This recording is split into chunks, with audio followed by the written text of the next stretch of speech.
Assalamu alaikum wa rahmatullahi wa barakatuh, mes chers frères et sœurs.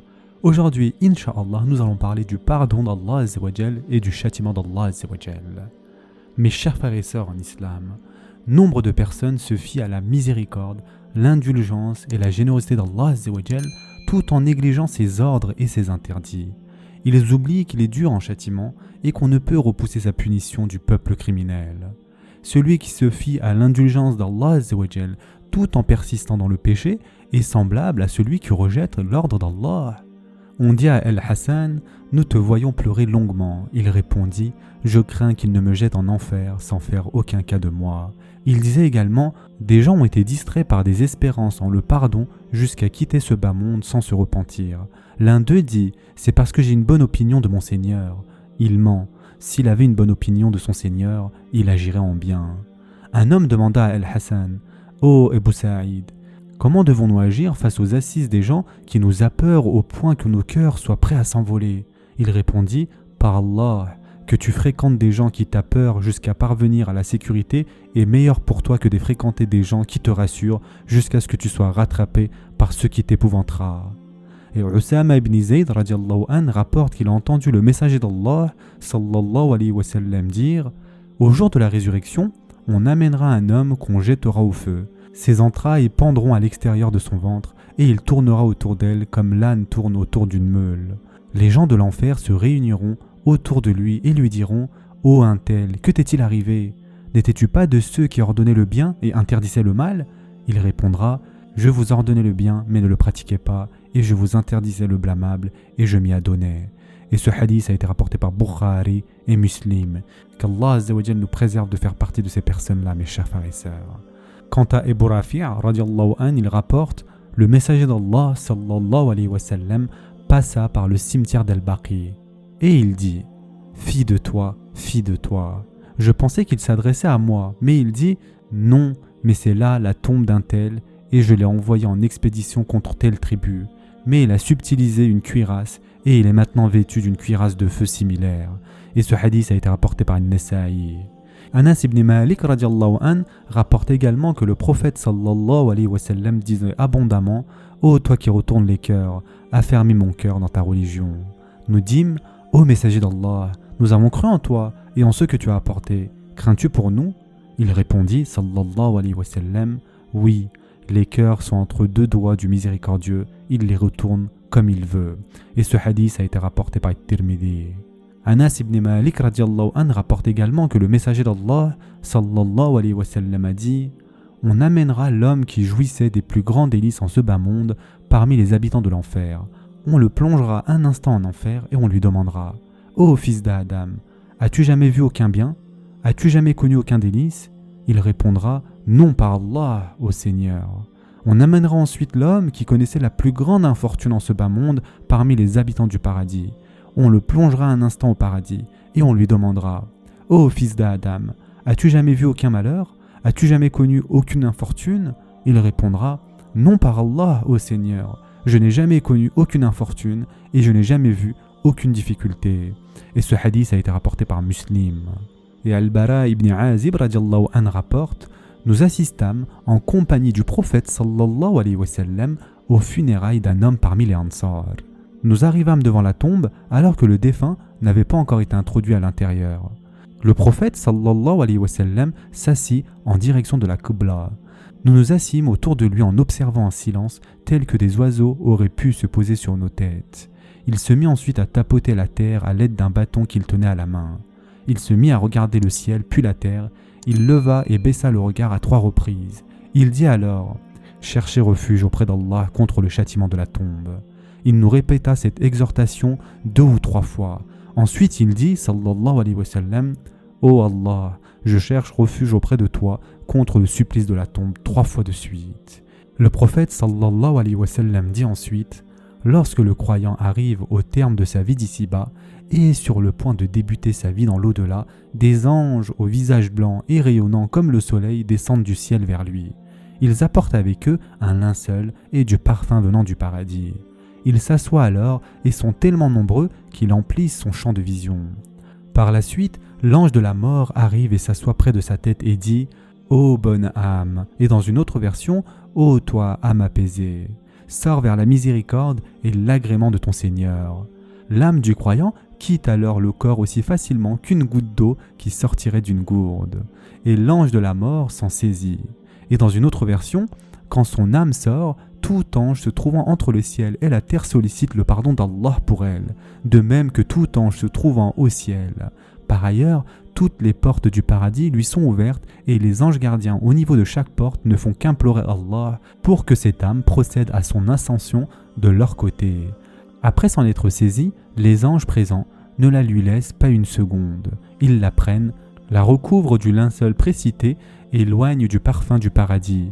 Et en effet, Allah Azza wa Jal dit dans le Coran, et il est le dominateur suprême sur ses serviteurs, et il envoie sur vous des gardiens, et lorsque la mort atteint l'un de vous, nos messagers, c'est-à-dire les anges, enlèvent son âme sans aucune négligence. Surat An'am, verset 61. L'âme exhale alors une odeur plus agréable encore que la meilleure odeur du musc existant sur terre. Les anges procèdent ensuite à l'ascension de l'âme recueillie. À chaque fois que d'autres anges rencontrent le cortège, ils disent « À qui appartient cette âme vertueuse ?» Et les anges répondent « À un tel fils d'un tel », le désignant par le meilleur des noms par lequel il se faisait appeler dans la vie d'ici-bas. Une fois arrivés au ciel inférieur, les anges sollicitent l'ouverture des portes célestes qui s'ouvrent alors. Cette âme est ensuite accompagnée de ciel en ciel par les anges les plus proches d'Allah Azza wa Jal. Une fois arrivé au 7e ciel, Allah Azza wa Jal ordonne que le nom de ce croyant soit inscrit dans les lieux les plus hauts du paradis, conformément à ce qu'Allah Azza wa Jal dit dans le Coran. Et qui te dira ce qu'a Illiyoun, un livre cacheté, les rapprochés d'Allah, c'est-à-dire les anges, en témoignent. Surat al-Muttafifin, versets 19 à 21. Son livre est donc inscrit parmi les Illiyoun, puis il sera dit qu'il soit ramené vers la terre. En effet, je leur ai promis que c'est de la terre que je les ai créés, et en elle je les ramènerai, et c'est d'elle que je les ferai surgir une autre fois. Il retourne alors vers la terre, et l'âme du croyant est ramenée et introduite dans son corps. Il entend à ce moment le bruit des sandales de ses compagnons s'éloignant de lui après l'enterrement, lui tournant le dos. Après quoi arrivent deux anges grondant fort. Ils le réprimandent, le font s'asseoir et lui disent « Qui est ton Seigneur ?» Il répond « Allah est mon Seigneur. » « Quelle est ta religion ?» Il répond « Ma religion est l'islam. » « Que dis-tu de cet homme qui vous a été envoyé ?» Il répond « C'est bien l'envoyé d'Allah. » « Quelles sont tes œuvres ?» Le défunt répond « J'ai lu le livre d'Allah, j'y ai cru et je considère que c'est la vérité. » L'ange le gronde alors et lui dit « Qui est ton Seigneur ? Quelle est ta religion ? Qui est ton prophète ?» Ce sera la dernière tentation que connaîtra le croyant. C'est à cela que fait allusion ce passage du Coran dans lequel Allah Azza wa Jal dit « Allah raffermit les croyants par une parole ferme dans la vie présente et dans l'au-delà, tandis qu'il égare les injustes et Allah fait ce qu'il veut. » Surat Ibrahim, verset 27. Le croyant répond alors « Mon Seigneur est Allah, ma religion est l'islam et mon prophète est Muhammad sallallahu alayhi wa sallam. » Un appel du ciel retentit à ce moment. Mon serviteur a dit vrai, étalez dans sa tombe des tapis provenant du paradis, habillez-le des vêtements provenant du paradis et ouvrez-lui une porte donnant sur le paradis, d'où lui parviennent les parfums et la brise du paradis. Sa tombe sera ensuite élargie jusqu'à perte de vue. C'est alors qu'un bel homme, exhalant une bonne odeur et portant de beaux vêtements, vient à lui et lui dit « Je viens t'annoncer la bonne nouvelle. Réjouis-toi d'un agrément de la porte d'Allah et réjouis-toi de jardins aux délices permanents. Voilà devant toi le jour que l'on t'a promis. Qu'Allah t'annonce une bonne nouvelle. Mais qui es-tu » lui demande le défunt. « Ton visage annonce d'emblée de bonnes choses. » Et l'homme répond alors « Je suis tes bonnes œuvres. Par Allah, je ne t'ai connu que prompt à obéir à Allah et réticent à lui désobéir. Qu'Allah te récompense donc par le bien. » Par la suite, une porte du paradis lui est ouverte, de même qu'une porte de l'enfer, et on lui dit « Regarde la place que tu aurais occupée en enfer si tu avais désobéi à Allah. En échange, Allah t'a assigné une place au paradis. » À la vue des délices du paradis, le défunt s'écrie « Ô Allah, précipite l'avènement de l'heure de la résurrection pour que je rejoigne ma famille et mes biens. » On lui dira alors « Repose-toi donc. » Ensuite, le prophète sallallahu alayhi wa sallam continua en ces termes.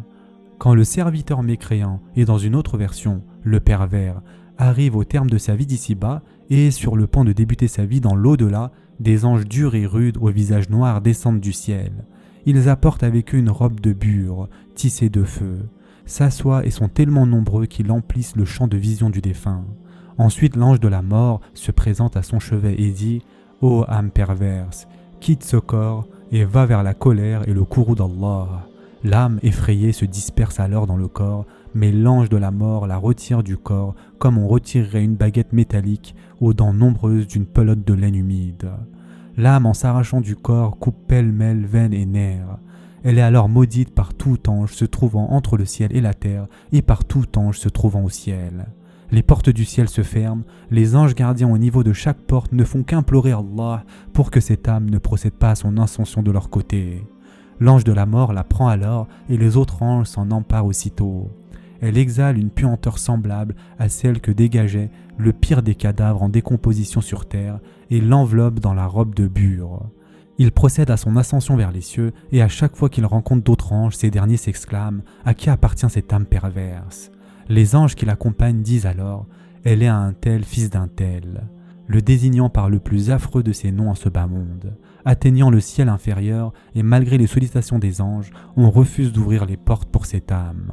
Le prophète sallallahu alayhi wa sallam lut alors ce verset dans lequel Allah azza wa jal dit « Pour ceux qui traitent de mensonges nos enseignements et qui s'en écartent par orgueil, les portes du ciel ne leur seront pas ouvertes, et ils n'entreront au paradis que quand le chameau pénètre dans le chat de l'aiguille.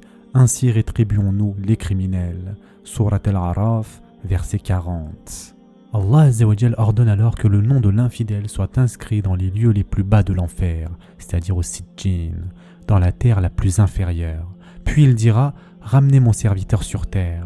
En effet, je leur ai promis que c'est d'elle que nous les avons créés, et en elle nous les retournerons, et d'elle nous les ferons sortir encore une fois. » Ensuite son âme est jetée du ciel pour retomber dans son corps.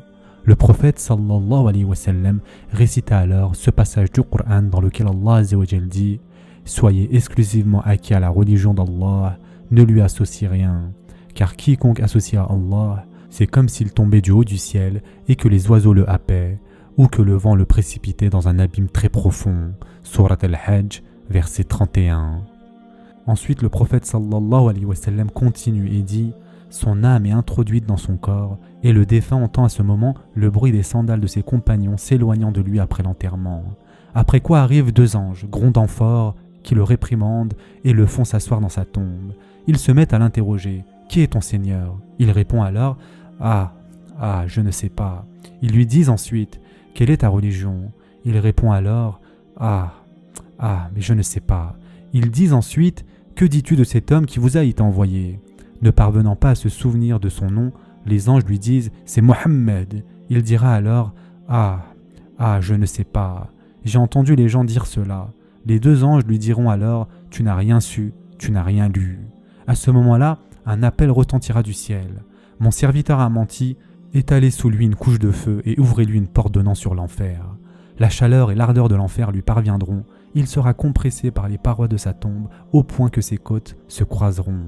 Un homme laid, très mal habillé, dégageant une odeur fétide, s'approche alors de l'infidèle. Et dans une autre version, un homme lui apparaît et lui dit « Je viens t'annoncer la nouvelle qui t'angoisse, voilà le jour que l'on t'a promis. » Le défunt s'interroge alors « Qu'Allah t'annonce la mauvaise nouvelle. Qui es-tu ? Ton visage annonce d'emblée de mauvaises choses. Je suis tes mauvaises œuvres. Par Allah, je ne t'ai connu que réticent à obéir à Allah, mais prompt à lui désobéir. Qu'Allah te récompense alors par le mal. » Ensuite, un être sourd, aveugle et muet est désigné pour le tourmenter. Il tient en main une barre de fer dont un seul coup peut réduire une montagne en poussière.